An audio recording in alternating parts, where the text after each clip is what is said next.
दर्शक बंधु नुआ वर्ष रे कमिबो एलपीजी गैस सिलेंडर सस्तारे किनि परिबे ग्राहक।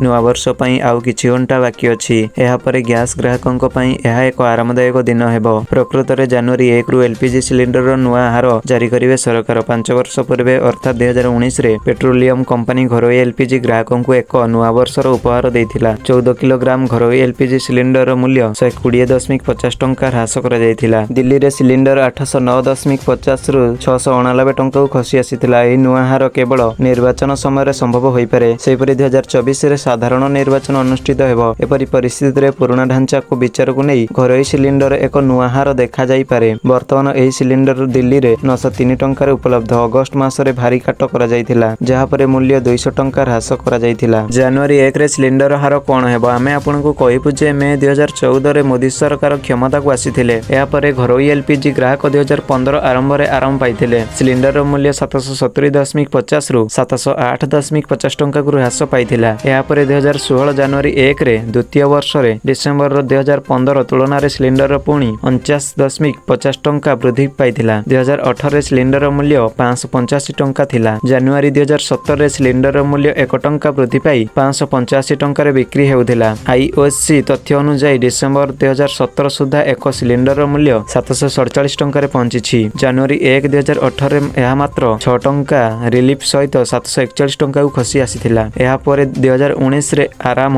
मिलिथिला। एहा परे सिलेंडर 120.50 टंका ह्रास पाई 689 टंका रे उपलब्ध होइथिला। एहा परे एहा को पुणी 2020 रे 19 टंका वृद्धि पाइथिला। एहा परे सिलेंडर रो मूल्य 714 टंका को पहुंचीथिला। जनवरी 2022 एवं 2023 रे रेट परिवर्तन। 2021 जनवरी 1 रे गैस सिलेंडर रो मूल्य कोनोसी परिवर्तन होई नथिला। एहा परे सिलेंडर रो मूल्य मात्र 694 टंका रे रहिथिला। वर्षर अवशिष्ट परिवर्तन सहित गैस सिलेंडर रो मूल्य 1353 टंका रे पहुंची। एही परि 2023 रे मध्य कोनोसी परिवर्तन होई नथिला, किंतु मार्च आसीबा बेले को एहार मूल्य 1103 टंका रे पहुंचीथिला। निकटरे 200 टंका ह्रास करथिले सरकार।